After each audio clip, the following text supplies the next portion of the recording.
I know you're unhappy. I know you feel sad.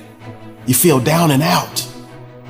And you feel like no one sees you, no one hears you, and nobody cares. But in spite of all your issues, in spite of all your problems, in spite of all your symptoms, and in spite of all your signs, you are not depression.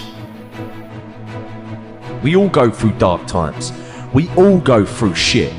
We all have obstacles in the way. We all have days and weeks where just everything, one thing after the other, just keeps going wrong. You keep getting knocked down. You keep getting knocked on your ass. Setbacks, things go wrong, things don't work out. This is just life. You know, some things more extreme than others. Some people that are watching, some people that are listening could be going through a really dark time right now, and I know you are. All right, and I know that's the case, but you've got to believe if you just keep pushing through, if you keep getting back up, if you keep going, you're going to get through it. There is always light at the end of the tunnel. You've got to believe that, all right? Because let me tell you now, the dark times are going to come again. There are always going to be dark times ahead, always. There's always going to be storms on the horizon, but you've got to have the strength and the resilience, the out and out arrogance to just keep getting up and keep carrying on. Don't let life beat you. Do not let life beat you, because this thing we call life can be the most beautiful thing in the world if you just keep getting back up and push through. But I can tell you that in the midst of a panic attack, of a true ontological terror, it doesn't matter if you think you're dying or if you think you're going crazy. It's the same thing. You're losing your grip. Right. You're losing your grip even on your own stabilized identity. And because I think mental health, depression and anxiety are chronic. In the world, it's one of the most diagnosed illnesses now in the world, like more than physical illnesses. Okay, like we have science, we have vaccines, people living longer, healthier, but they're fucking depressed and anxious, and we have not good systems, I think, to fill our holes. A lot of anxiety is that fear. You're rehearsing a future that hasn't happened, right? So you're panicking that something bad is going to happen, that you're going to underperform, whatever, and so that begins this anxiety loop. And some of that, not all of that, but some of that is born of the fact that you're not confident in your skill set yet. I want you to know two things. Everyone's thinking those things to some extent. You're not alone. Literally, everybody has some of those thoughts. In fact, recent studies show 71% of young people find that the amount of these what-if questions that are going on in their minds are causing them anxiety. It's like everyone's walking around with this voice in their head, keeping that voice a secret from everyone else who's walking around with that voice in their head. People struggling with what-ifs is starting to lead to skyrocketing anxiety rates.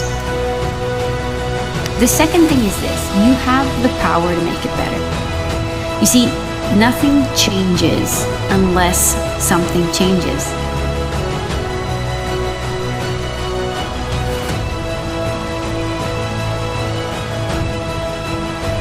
Why are we so concerned with the story? Look, the brain is wired to tell stories. So when you're physically uncomfortable, it will tell a story. That discomfort will inform the story and give it a negative tinge. Sometimes I feel anxious, and when I realize I just have to pee, and I was like creating this whole story.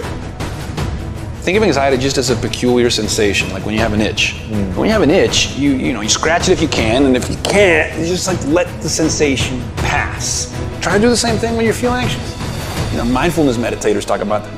Just let it come in. Don't resist it. You can just feel it, breathe through it, and if you don't allow it to hijack you, right, it will just pass like just another sensation.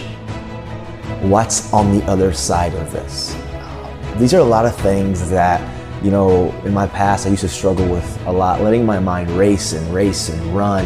And truthfully, that for me is where anxiety lives. It's where anxiety is born. It's where anxiety begins to find itself taking the hold of me, of not taking control of what I can only control. I don't know what tomorrow holds. I don't know what's next. I don't quite understand. the landscape of everything that's happening. But what I do have, what I do know, what I can control is right now. And seeing my life in the proper perspective. I always say perspective changes kind of our perception. And for me, the best way that I've been combating the anxieties, the unknowns, is being present in the moment. Being present with knowing how can I use this time to grow personally? How can I be better at dealing with certain areas of my life? You know, everything was telling me just to give up. I was in a dark place. I didn't know how I was going to do it. I didn't know I was going to push through. I had great people around me, but more importantly, I just, in my own brain, which all of you have the ability to control, in my own brain, I told myself that I could do it, and I just kept pushing through. And it actually became my biggest strength. My biggest weakness at the time became my biggest strength. It became my biggest driver. My biggest inspiration was that I managed to use that as a driver to drive me forward and get me to where I am today. If it wasn't for those times, if it wasn't for that I wouldn't be sitting here today, where I am today, with the people around me that I've got today. No way. So the dark times are always going to be there. But I promise, if you just keep pushing through, you're going to see the light. So what if? What if you change your narrative? What if you put your phone down and start living without worrying about what everyone else is doing?